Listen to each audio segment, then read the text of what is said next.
हजुरलाई आज म घरमै सजिलैसँगले सादेको पिरो टिमुरे माछा बनाएर देखाउँदैछु। नमस्ते, युट्युब च्यानल अमर पन्छी फुड वर्ल्डमा हजुरहरूलाई धेरै धेरै स्वागत छ। यो रेसिपी चाहिँ विशेष गरेर हजुरहरूले ड्रिङ्क्सहरूसँग खाँदा एकदमै मिठो हुन्छ। यसलाई चाहिँ खाना, रोटी, नान, परोठा जेसँग खानु भए पनि हुन्छ र अचारको रूपमा पनि खान सक्नुहुन्छ। यो बनाउनुको लागि मैले 100 ग्राम यस्तो सानो सानो माछा लिएँ। हजुरहरूले जस्तो सुकै सुकेको माछा लिनु भए पनि हुन्छ।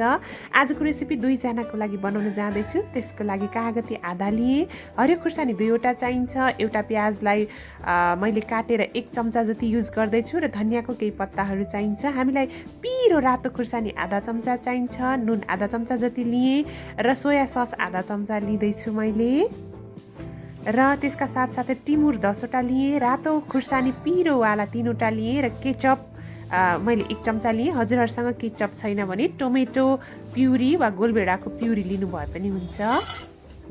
यसरी सुरुमा प्यान राम्ररी तताउनु होला र यसरी यो माछालाई हामीले ड्राई रोस्ट गर्नुपर्छ 2-3 मिनेट। एकदमै सानो आँचमा यसलाई हामीले रोस्ट गर्नुपर्छ है। एकदमै सानो आँचमा यसरी रोस्ट गरिकन हामीले पकाउनुपर्छ यसलाई। र यतिको गरिसकेपछि हल्का माछाले कलर चेन्ज गर्छ र मिठो बास्ना आउँछ। यतिको भइसकेपछि मैले ग्यास अफ गरेँ र यो माछालाई चाहिँ एकछिन त्यो प्यानमा नै राखेर छोडिदिनु होला। त्यसपछि टिमुर र मैले यसरी सुकेको पिरो खुर्सानीलाई हल्का रोस्ट गर्दैछु। कुनै पनि अचारमा वा साँधेको चिजहरूमा यसरी रोस्ट गरेको खुर्सानी राख्यौँ भने एकदमै मिठो टेस्ट आउँछ। यसलाई 1 मिनेट जति सेलाउन दिनुहोला र मजाले पिस्नुहोला। हजुरहरूले मिक्सरमा पिस्नु भए पनि हुन्छ।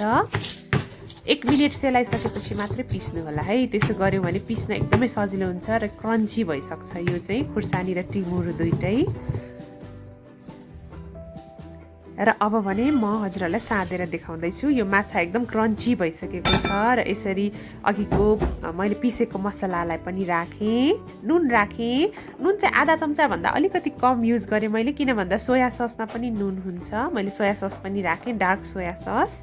साथसाथै पिरो रातो खुर्सानीको धुलो राखेँ आधा चम्चा र यसरी हरियो खुर्सानी राखेँ 2वटा जति मसिनो गरी काटेर। र त्यसपछि मैले यसरी प्याज 1 चम्चा जति राखेँ र धनियाँको केही पत्ताहरूलाई पनि राखेँ र केचप राख्दैछु म यसरी 1 चम्चा जति।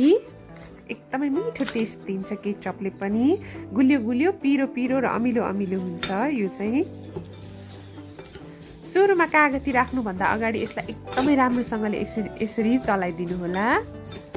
खानालाई जति पेसेन्सले बनाउनु भयो त्यति नै मिठो बन्छ। र यतिको भइसकेपछि अब म यसमा कागतीको रस हाल्न जाँदैछु। कागतीको रसले चाहिँ एकदम अमिलो फ्लेभर दिन्छ। हजुरहरूलाई धेरै नै अमिलो मनपर्छ भने एउटा सिँगै कागती पनि हाल्न सक्नुहुन्छ है। विशेष गरेर केचप र कागती मिक्स गऱ्यौँ भने चाहिँ एकदमै मिठो टेस्ट आउँछ। त्यही भएर मैले दुइटै राखेकी हुँ। आजको रेसिपी हजुरहरूलाई कस्तो लाग्यो, मन पर्यो भने भिडियोलाई लाइक, कमेन्ट र सेयर गरिदिनु होला। साथै मेरो च्यानल अमर पन्छी फुड वर्ल्डलाई सब्सक्राइब गरिदिनु होला। म चाहिँ टेस्ट पनि गरेर देखाउँछु है हजुरहरूलाई कस्तो बन्यो भनेर। वाउ, एकदमै पिरो र एकदमै मिठो हाम्रो यो सुकेको माछा, टिमुरे माछा तयार भइसकेको छ। हजुरहरूले पक्कै पनि आफ्नो किचनमा एकचोटि ट्राई गर्नुहोला है। र बनाउनु पनि एकदमै सजिलो छ। यो रेसिपी हजुरहरूले स्न्याक्सको रूपमा बनाउन सक्नुहुन्छ र त्यति महँगो पनि छैन। हजुरहरूले सजिलै चाहिँ जस्तो सुकै सुकेको माछालाई पनि यही तरिकाले बनाउन सक्नुहुन्छ। पहिला भुट्नु होला र मजाले बनाउनु होला। हजुरहरूलाई कुनै पनि रेसिपी बनाएको हेर्न चाहनुहुन्छ भने चाहिँ तल कमेन्ट सेक्सनमा कमेन्ट गरिदिनु होला। Thank you.